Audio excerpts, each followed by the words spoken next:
ओम नमो भगवते वासुदेवाय नमः। गरुड़ पुराण अध्याय 11वां। गरुड़ जी ने पूछा, हे केशव, दशगात्र की विधि कहिए। उसके करने से क्या सुकृत होता है और पुत्र के न होने पर यह क्रिया कौन करे, यह सब मुझसे कहिए।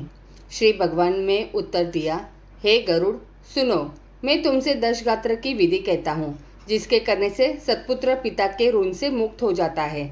पुत्र शोक को छोड़ और सत्वगुणी होकर धैर्य धारण कर पिता का पिंड आदि करे।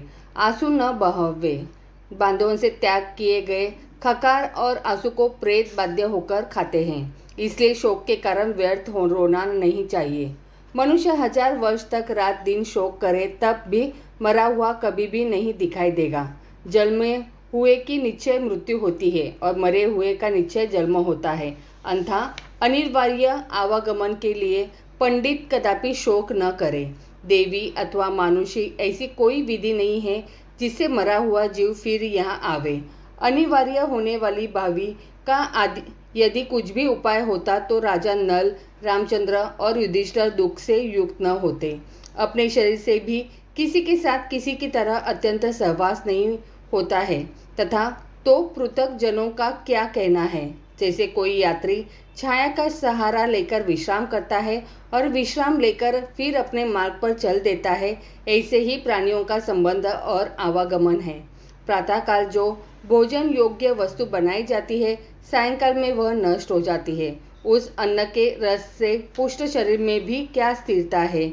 इस दुख की औषधि विचार और चिंतन है। अंथा अज्ञान से उत्पन्न हुए शोक को छोड़कर पुत्र मृतक की क्रिया करे। पुत्र के न होने पर मृतक की वधू करे। उसके भी न होने पर मृतक का सगा भाई क्रिया करे, अथवा ब्राह्मण की क्रिया शिष्य करे, अथवा सपिंड करे। हे गरुड़, मनुष्य के पुत्रहीन होने पर जेठ अथवा छोटे भाई या उनके पुत्र पौत्र आकर दशगात्र आदि करे। एक पिता से उत्पन्न हुए भाइयों में यदि एक पुत्रवान हो तो उसी पुत्र से सब भाई पुत्र वाले हैं, ऐसा मनु ने कहा है। एक पुरुष को यदि बहुत सी स्त्रियां हो और उनमें से एक को पुत्र उत्पन्न हो तो उसी एक पुत्र से सब पुत्रवती है। यदि सब पुत्रहीन हो तो मित्र पिंडदान करे। क्रिया का लोप न करना चाहिए।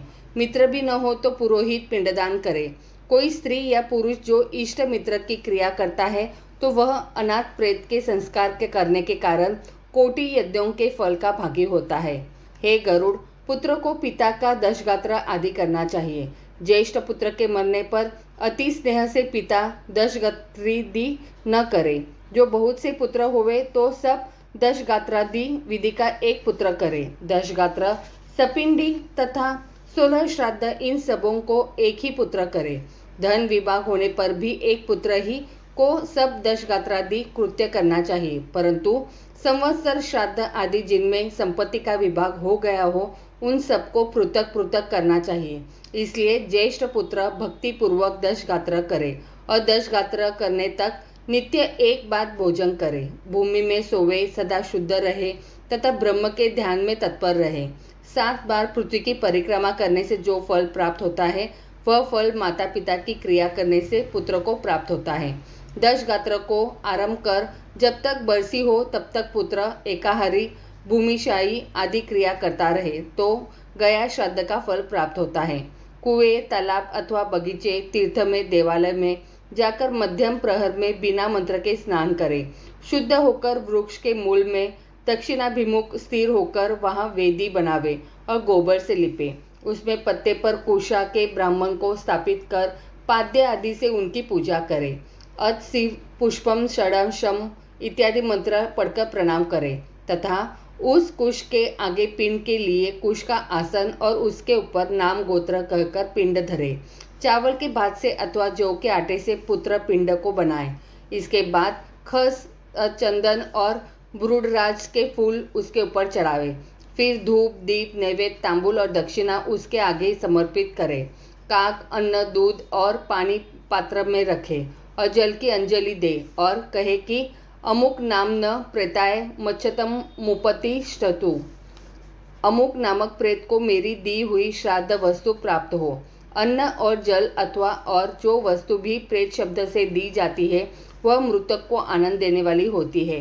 इसलिए प्रथम दिन से लगातार सपिंडर विधान तक मृतक स्त्री या पुरुष दोनों को श्रद्धादि में नाम के साथ प्रेत शब्द उच्चारण करें। पहले दिन जो विधि पूर्वक दिया जाए उसी विधि या उसी प्रकार के अन्न से 9 पिंड दें। 9वें दिन सब सपिंड के लोग मृतक की स्वर्ग कामना करके तेल लगावे। बाहर कहीं स्नान करके ध्यान के लावा समेत दूध लेकर मृतक की स्त्री को आगे करके मृतक के घर जाए। दूध के समान आपके कुल की वृद्धि हो और धान के लावा के समान आपका विकास हो, ऐसा कहकर उसके घर में दूध युक्त ध्यान का लावा फेंके। हे गरुड़, 10वें दिन मांस का पिंड देवे। मांस का पिंड कलयुग में निषिद्ध है, अन्यथा उड़द को देवे, क्योंकि कलयुग में पितरों को मांस का पिंड नहीं दिया जाता है। 10वें दिन सब बांधव मुंडन करावे और क्रिया करने वाला पुत्र भी फिर मुंडन करावे।